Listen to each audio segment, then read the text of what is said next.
Hello friends, आज video को मैं समस्त को वेलकम करुच्ची। आज शनिवार सकाळु सकाळु आसतु मो सहित आपण भी महादेव को दर्शन करंतु। मु भगवान को डाकुची आपणकर मनस्कामना पूर्ण हो। आज दिनटा आपणकर बहुत भलरे जाऊ। मते तो आज सकाळु सकाळु भगवान को दर्शन रो सुजोग मिलिला। पिलामानंकु नेई बहुत कष्ट दुई दुई जन को संभाळिबा ता भितरे हजबैंड कर मोर टिके खुटखाट लगी जाउची।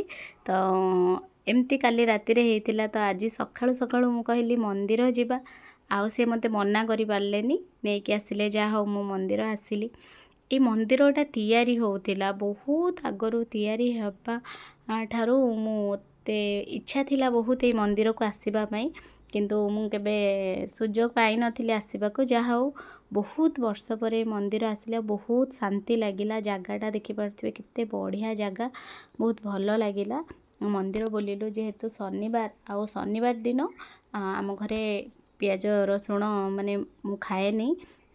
तो हनुमान को मानु आमे। तो हनुमान को दर्शन करने को जीवा बाटरे शिव मंदिर थिला चली जाइथिलु। आ मंदिर भी हनुमान मंदिर भी बहुत बढ़िया रे दर्शन कलु। हनुमान को दर्शन करी बहुत भल लागिला। आज सबु मंदिर पूरा एमती फांका फांका थिला। रोड साइड गाड़ी घंगा शब्द तथापि मंदिर रो जो परिवेशटा पूरा शांत शांत परिवेश थिला।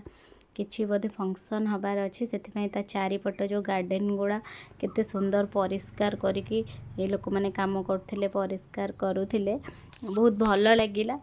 झियो मोर हनुमान मंदिर रे आसी ठाकुर सहित कौन कथा हो शुणु।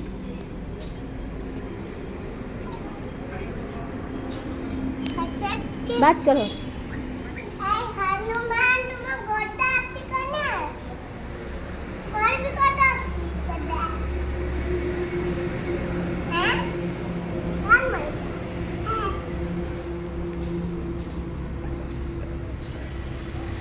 भगवान को मो झील कहूँ तुम पाखे गदा अच्छी मो पाखे भी गदा अच्छी।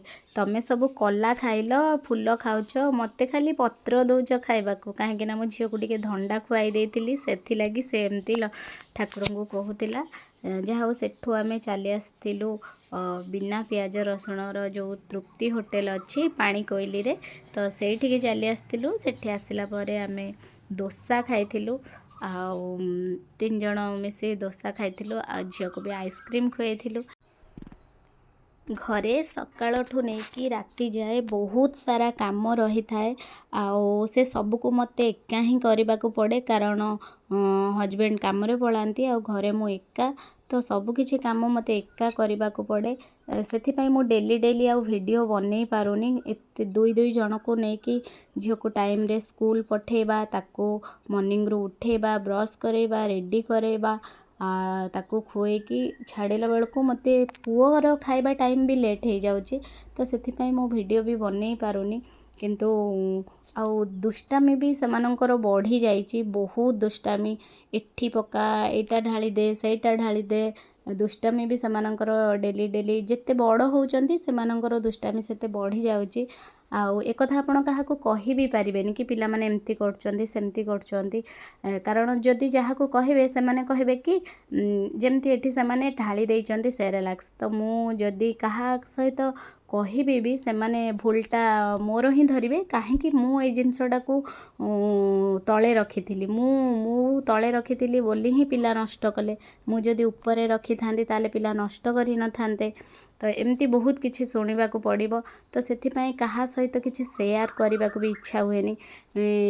आपण छोट बेले गोटे गप सुनिथिली माने गोटे मांकड़ आउ हलदी बसंतर गप। गोटे हलदी बसंत जो मांकड़ जोठी बसा करे मांकड़ बारंबार डेंकी भांगी दियंती।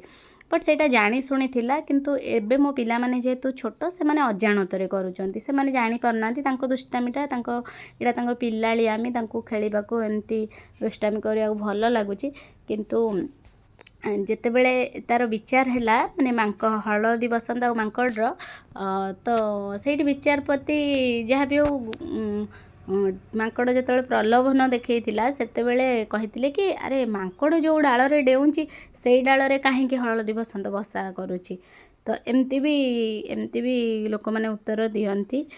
ତ ସେଇଭଳିଆ ପିଲାମାନେ ସେମାନେ ପକାଉଛନ୍ତି, ମୁଁ କାହିଁକି ତଳେ ରଖୁଛି ବୋଲି କେତେଟା ଜିନିଷ ଆପଣ ମନେ ପକାଇକିନା ଉପରେ ରଖିପାରିବେ।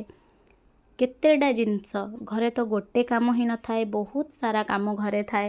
ସକାଳୁ ଉଠି ଯେମିତି କହିଲି ପିଲାକୁ ରେଡ଼ି କରିବା, ସକାଳୁ ମର୍ଣ୍ଣିଂରେ ତାଙ୍କୁ ଖୁଆଇବା, ସେମାନଙ୍କୁ ପୁଣି ତାଙ୍କର ମର୍ଣ୍ଣିଂରେ ଯେମିତି ତାଙ୍କୁ ରେଡ଼ି କରିବା, ତାଙ୍କୁ ଗାଧେଇ ଦେବା, ତାଙ୍କ ଲାଟ୍ରିନ୍ ସଫା କରିବା, ତାଙ୍କ କପଡ଼ା ସଫା କରିବା, ଘରେ ଠାକୁର ପୂଜା କରିବା, ନିଜେ ଖାଇବା, ବହୁତ କିଛି କାମ ଥାଏ। ତ ସେସବୁ ଭିତରେ କେଉଁଠି ନା କେଉଁଠି ଭୁଲ ହେଇଯିବ।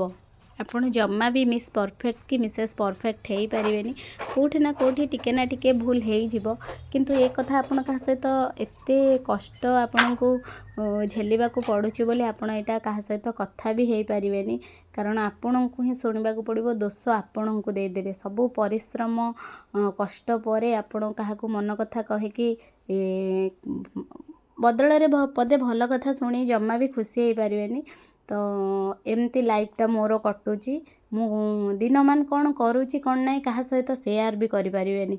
ଯଦି ଫୋନ୍ ଯଦି 2 ମିନିଟ୍ ବାହାରେ ଧରିକି କଥା ଲାଗୁଛନ୍ତି, ଆପଣଙ୍କୁ କେହି ବି ଦେଖିଦେଲେ ଆପଣ ଦୁଇଟା ଛୁଆକୁ ନେଇକି କେତେ କଷ୍ଟ କରୁଛନ୍ତି ସେଇଟା ଭୁଲିଗଲେ। ବଟ୍ ଆଲୋଚନାରେ ଏଇଟା ହିଁ ଆସିବ କି ସବୁବେଳେ ତ ଫୋନ୍ ଧରୁଛି ଆଉ ପିଲାଙ୍କର କରୁଛି କେତେବେଳେ। ତ ବହୁତ କିଛି, ଗୋଟେ ମାଆର ଜୀବନ ଜମା ବି ସହଜ ନୁହେଁ। ଆପଣ ଯେତେ କଷ୍ଟ କରନ୍ତୁ ଆଉ ଆପଣଙ୍କୁ ପ୍ରଶଂସା ମିଳିବନି। ତ କର୍ମ ଆପଣ କରିଚାଲନ୍ତୁ।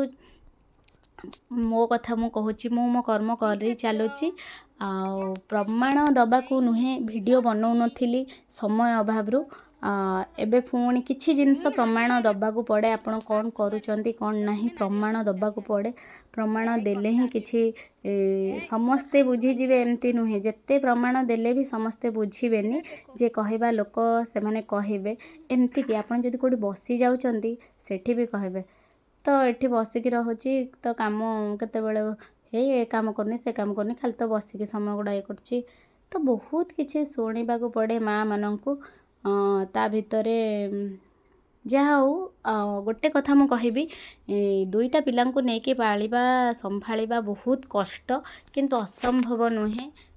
କାହା କଥାକୁ ଖାତିର ନ କରି ନିଜ କର୍ମ କରିଚାଲନ୍ତୁ। ଆପଣଙ୍କ ପିଲା ଯେତେବେଳେ ବଡ଼ ହେଇଯିବେ ଆଉ ସେମାନଙ୍କୁ ଯେତେବେଳେ ଆପଣ ନିଜେ ଗୋଟେ ଭଲ ମଣିଷ ଭଳିଆ ଗଢ଼ି ତୋଳିବେ, ତ ସେତେବେଳେ ହିଁ ଆପଣଙ୍କୁ ଆପଣ କେମିତି ମାଆ କ'ଣ କରନ୍ତି, ମାନେ ଆପଣ ଦିନମାନ କ'ଣ କରନ୍ତି କ'ଣ ନାହିଁ ସବୁର ଉତ୍ତର ସେତେବେଳେ ମିଳିଯିବ, ଆଉ କାହାକୁ କିଛି ପ୍ରମାଣ ଦେବାକୁ ପଡ଼ିବନି। ତ ଆଜିର ଭିଡ଼ିଓ ମୁଁ ଏଇଠି ଏଣ୍ଡ କରୁଛି। କିଛି ମନର କଥା ଥିଲା ଯାହା ମୋତେ ଭିତରୁ କଷ୍ଟ ଦେଉଥିଲା, ସେଇଟା ମୁଁ ସେୟାର କରିଦେଲି। ଆଶା କରୁଛି ଭିଡ଼ିଓଟା ଭଲ ଲାଗିଥିବ। ପୁଣି ଦେଖା ହେବ ମୋର ଆଉ ଗୋଟେ ଭିଡ଼ିଓରେ।